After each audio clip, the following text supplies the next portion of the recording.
because I just went through it like a 20-30 minute review and it wasn't recording. So I'm going to really focus on some key points because now I know what they all are.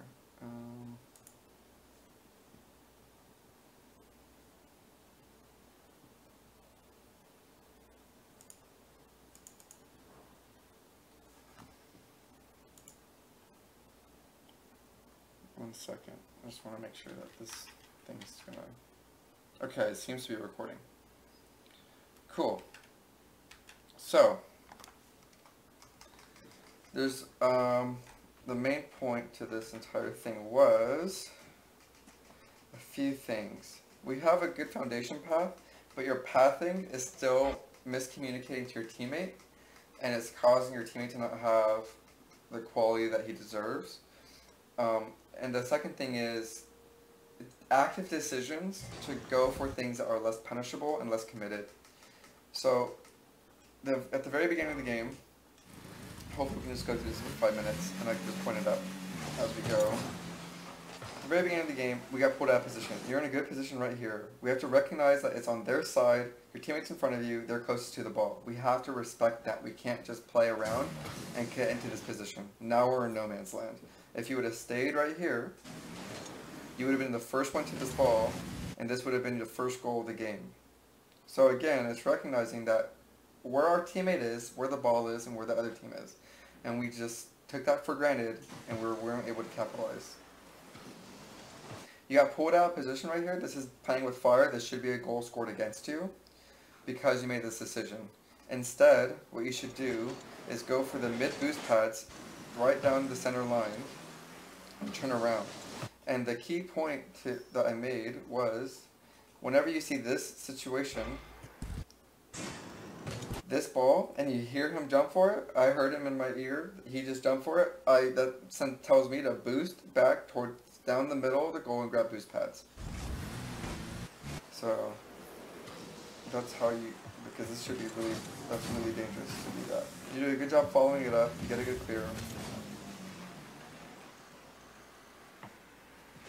You grab boost, you rotate back, and you go for a good shot. My only point to this part right here was mentioning, I'm still broadcasting, was that whenever you go for this shot, you have to take into consideration what you saw the previous 5 seconds. So I'll show you what I mean by that. Because the pass might only give you one angle to shoot at. In that case, we know that the defense probably has that saved. So for example, right here, we just saw the guy go back into net. So we know he's in net turned around. And this ball is a little bit too far forward. So he's blocking the only angle that we have. And we stop boosting right here, and it causes us to hit it right into him. So what I would have done instead, taking that into calculation right here, I would know that he's there. I would boost towards it and try and play it with the front part of my wheels or anywhere just to make the ball land back into this corner to let my teammate play with it. It's basically knowing that if I shoot it, he's going to get a good save, and I would rather go for possession and try to pull him out because these goals are not going to work in C2 as you can see because it's a really easy, it's a good angle to block, and he was ready for it. Good bump, good control. So right here, I was going to mention that, great. Right here, we need to make an active decision. We saw the defense, he was around midfield, and now your teammate is behind us, and we know that because, again, if we paid attention, our teammate's right there, he's landing behind us. So, right here, we know that he's in the middle. We know that. We don't see him, we know that he's behind us to our left. So right now, the simplest decision would be to play a ball, slide roll into it to the left, and then your teammate would have an easy pass, and it would be clear communication. When you carry it like this, it confuses your teammate. Is he passing it? Is he carrying it? What are you doing? The simplest decision would just to be pass it, make it clear communication, trust your teammate's going to be there, and he's going to have a really nice opportunity on the net.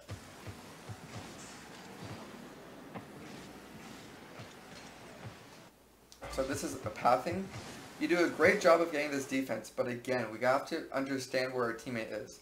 And what I want to show you is that this area is no longer your area. This is now your teammate's area, so you should not go in here. If you go in it, you're convoluting space and you're making his job a lot harder. So I would actually give up on it and rotate back in the middle and trust my teammate is going to get it. Even if he doesn't get it, you'll have time to get the ball. If, let's say, your teammate doesn't go for it, you'll either have time to approach it from the center either way. But notice how now we're all together, and this is what we never want to be. And it confuses your teammate. I believe it truly does, because it would confuse me. I would come in the middle, and I would approach it from this angle, so that if this guy carries it, I can challenge it much better from the middle. But from the position you're in, you do a good job of getting the ball and controlling it. This is a good pass, and that's fine. The biggest thing I was going to mention in C2 is good passes are not going to work. 3 good passes in a row are going to work. And what I mean by that is splitting the field into the right and left side. You make a good pass, it gets blocked or whatever, the guy doesn't go for it. Now it's over the left side. Your teammate gets it, you support it. He tries to make a good pass, whatever, it goes over. Now you get it. Now the defense is out of, now they're finally out of boost, finally getting behind in rotation, creates a lot of pressure, and then the opportunities open up. But also, it's an extremely hard ball to read. I would not be able to read this pass, and also I would have to be reading it perfectly, and if I was to commit to this, and it's not a good enough pass because it's still landing right in the middle. So the defense has this all day in C2. So you made a good job, and that's fine, but that's not your teammate's fault. But now the pathing is terrible. Again, we're confusing our teammates. If you would have hit this ball, landed in the middle, and gone down the middle, like I said before, it would have your teammate would have said, oh my god, what a gift, I can bounce, bounce, bounce no matter what, and I can go for it whenever. But now he's like, oh shit, I'm like so committed, and is my teammate going to hit it, is he not, maybe we can pinch it, but now it's too late, and now he doesn't get the shot that he wants.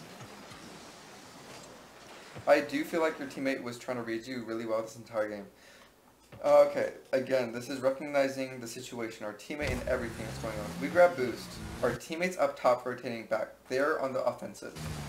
The ball's going into our side, into the corner. Our teammate's rotating back into the area where we don't want to be. It's his area as it's coming back.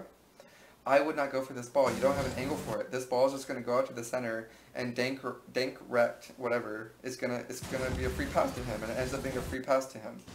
So this should be another punishable thing. He misses his shot, but this is your fault. I would not play this ball. I would give up on it. Let it come down the sideline. Oh god. Okay, there we go. I would let it come down the sideline. Give my teammate that space to work with. Cover the center and just wait to see what happens. So this should be another punishable thing we got lucky on. Okay, this is not a bad pass. Your teammate misses it. Well, I need you to consider this thing. First, we have so much time, we don't need to commit. When you commit to this, it should be a shot, it should not be a pass. The reason why is because if you go for a pass, that means that your teammate has to score. And this pass is very direct. Your teammate's coming from the best angle that he can, and he misreads it. But that is not necessarily his fault. It's your decision to go for this crazy play that commits both players into the situation that if you guys don't get it, well, now look what happens. So what I would have done instead is A, I would let the ball come down and actually go for a shot myself. First touch, let it come down, go for the shot. B, I would go up in the air. I would never go up in the air and go for this probably, but if I did, I would aim it for a shot again, and that way my teammate can say, oh, it's a shot, he can give up on it and cover the center. It's about getting that clear communication, but when you get a pass, well, now he needs to commit because he's already there, and he's trying to be a good teammate. He messes up, now you both are committed, and this is a bad situation, and we get scored on, and you deserve it. So that's actually on you.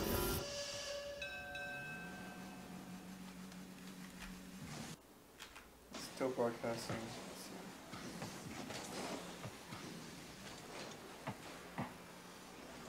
It's not the worst thing, but again, because I actually took a look at your boost and everything on this pickoff, Because it's in their side and it's bouncing closer to the guy and he just grabbed a boost, I would not go for this because I know that from this position, I would not be able to get a good hit.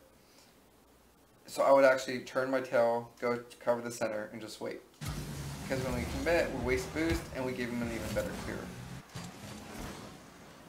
Your teammate does a really good job covering. He makes a play a little bit too early.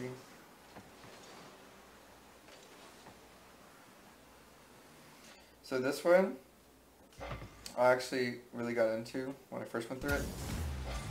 You have 44 boost, 56 boost. The ball goes with the sideline. I would stay here, maybe a little bit more behind with 56 boost and wait. If he hits it, cool beans, I cover my ass and I can cover it. If he doesn't hit it, well now I'm here. And now I can react to this ball and now I can win this ball. But because you went for side boost, after you had over 50 boost, more than enough, you pull yourself out of that position. You're outside the triangle from the ball, the front post, the ball, the back post, if you can see. Where's my fucking thing? Ball, back post, ball, front post, whatever. You're outside the triangle, so you're in an awkward situation. If you would have waited in that spot, you're inside the triangle, so if he shoots it, you can cover it. If he misses it, you can get it.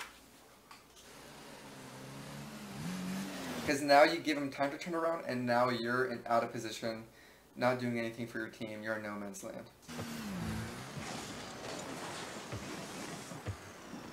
Good bomb. Good 50. Good cover.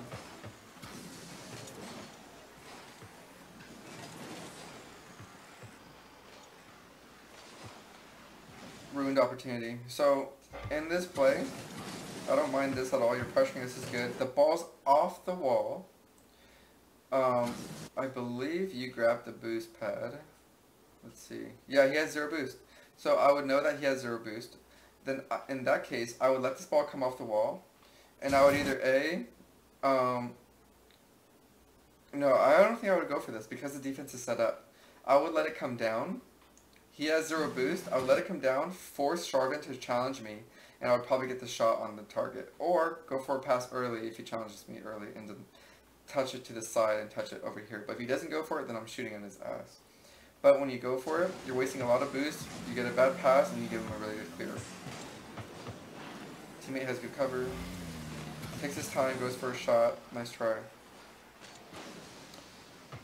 I wouldn't go for this, and it's again, recognizing what just happened.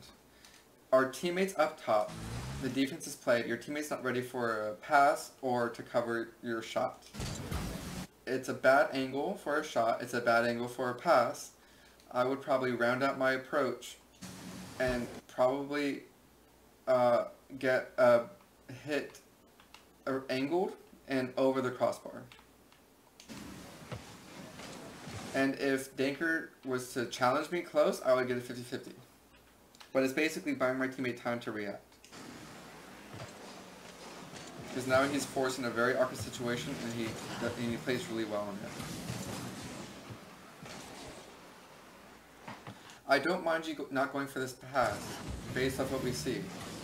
But, as soon as you don't go for a pass right here, if you're not going to go for it, then I need you to boost and come away early.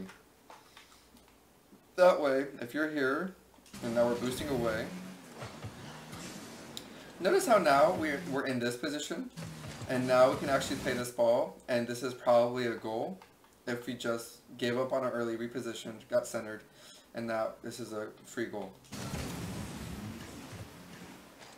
But it takes, you need to react. You need to be thinking about these things because in C2, these are the opportunities that you have.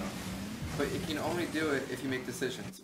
But right now, you don't make a decision to go for it. You don't make a decision to go back clearly. We're still too close.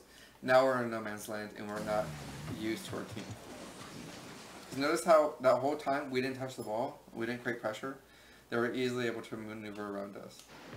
But if we're back here, well now as soon as he flips, while he's flipping and the ball's in the air, this is your only opportunity. This is the opportunities that you need to look for if you want to progress to C3. Because in C3, this is basically all you're going to get.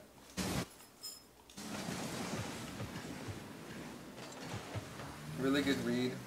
So just like this play, where you're late to the ball, but you're predicting where the ball's going to be, you need to do that, but in all aspects of your game. So that goes for, do I have a shot? If I have a shot, is the defense ready? Are they covering the angle? If they are, can I make an awkward 50-50 or whatever, you know? And it's going to come up again in a minute or so. I'll show you what happens. Yeah, it's right here. So your teammate gets the pass. It's not a good pass, but it forces the defense to play it. But Dankert covers really well, and we challenge really poorly. And this is all on you. So right here, I would be perfect positioning, but right here I would see that Dankert is actually positioned perfect for it, and I would automatically be adjusting from this position to get cut on the inside. I would not be approaching this angle. I would come at this angle, and I would jump and force him to play it into me, and or if he sees me do that, he's going to play it into our corner.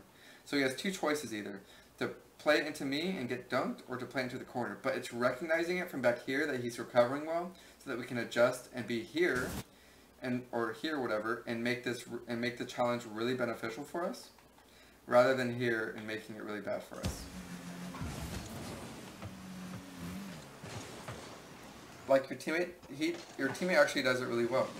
Notice how the ball come off that wall, and he knows what angle that the guy has based off his position, so he pre-jumps it and covers that one angle that the guy has. And he does a really good job.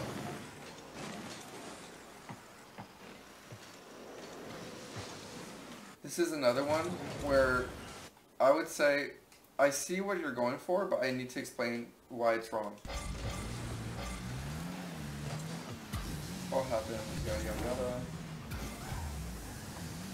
No boost, get back, it's fine. You just saw the orange guy flip behind you, and we can actively hear him already going past this halfway line to his goal. So I would actually stop right here. I would stop right here because I would know that based off the speed of my teammate, it's not an open net, the defense is ready, I'm going to stay back here. And guess what? If we stay back here, another open net shot. This is another goal. He's out of position, he's out of position, this is a free goal. And not only that, but after you're out of position, you get the ball, no one's challenging you, and it's obvious that no one's challenging you if you look at your point of view. He makes a hit, he has no boost, he's not following you. You saw him turn away towards his own corner boost, so no one's following you. I would let this ball hit the wall and go around it and try and dribble it, flick it, or go for a bounce hit. But I would not do that.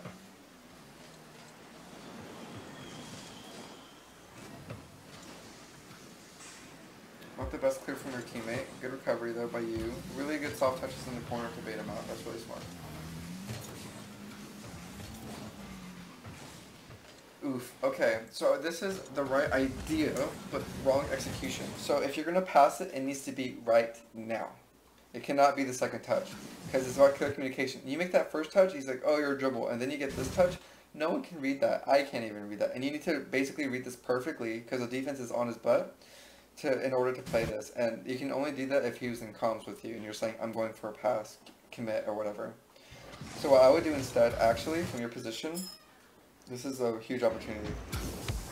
Perfect touch, perfect spacing. Difference is, I would let this ball bounce, and I would go for a boomer on this inside post, and or go for a boomer off this wall. Force him to not be able to react. That creates clear sight and communication for your teammate, who will be able to punish him perfectly. So I would let this go for a bounce hit, go for the shot, bounce hit, go for the pass off the inside wall. But going for the carry and whatever, again, we're committing a lot of resources, and we're not getting clear communication to our team, which is why we're not scoring that goal.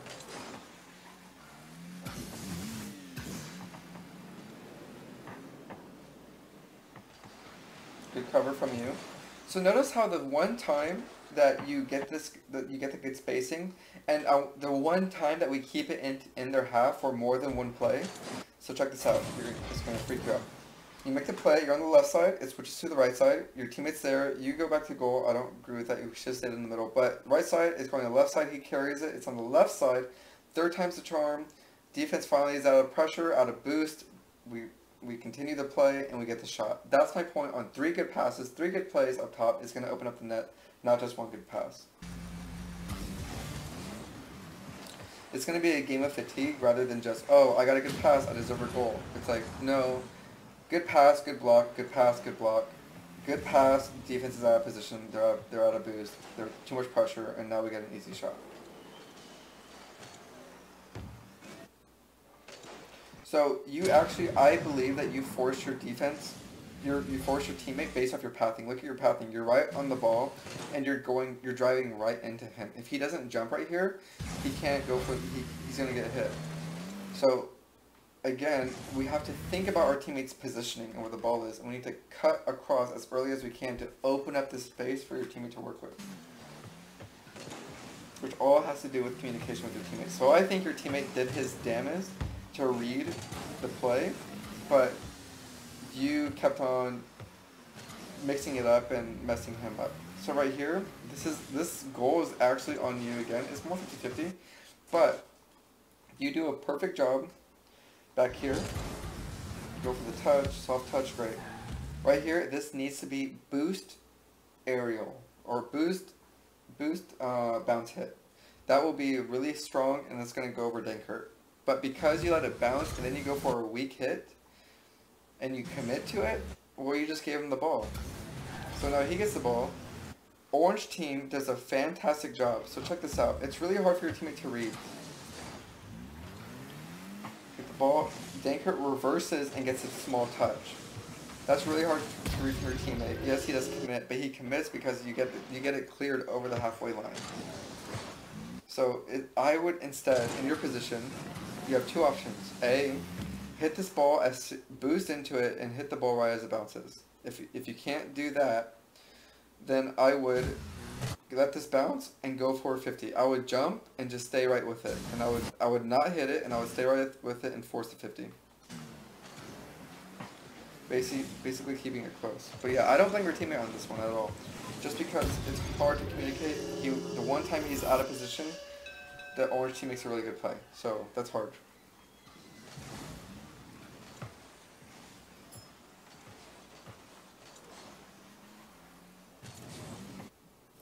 Pathing. In this situation, I would actually grab boost, boost, boost. I would stay in the play because it's such a good opportunity and because we're down by 1.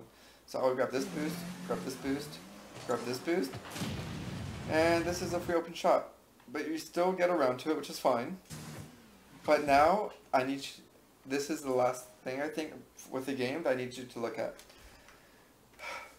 Clear open ball. What are you going to do with it? You have 2 good options.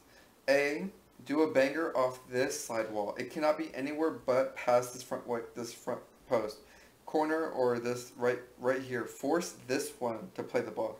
If you play it in the middle or anywhere on this side, this guy is going to have a really easy time reading it. But if you play over here, he cannot react. So you can either go for the bounce off this to force him to play it and follow it up and go for the double, or B, do a soft touch and go for the aerial hit, one-on-one versus keeper. So it would be a soft touch into a shot. Or you have to hit it on past this front post. You need to recognize and see that there's 2 defenders and where they are. Because a banger over the crossbar is not going to work if the defense is ready. And this is why it's going to be a different application of the basic plan.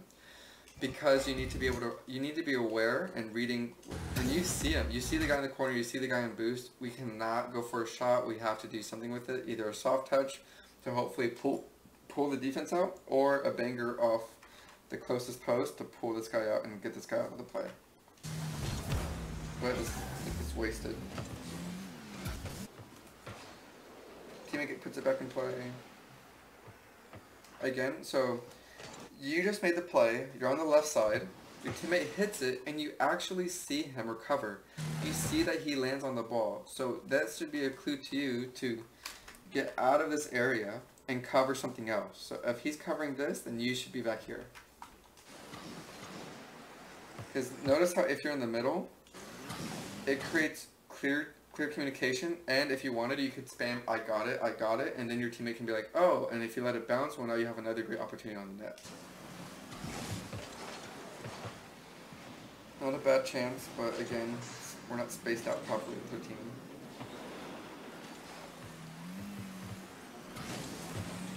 Very good challenge. Teammate got a little antsy, but he's doing a really good job, covers the center.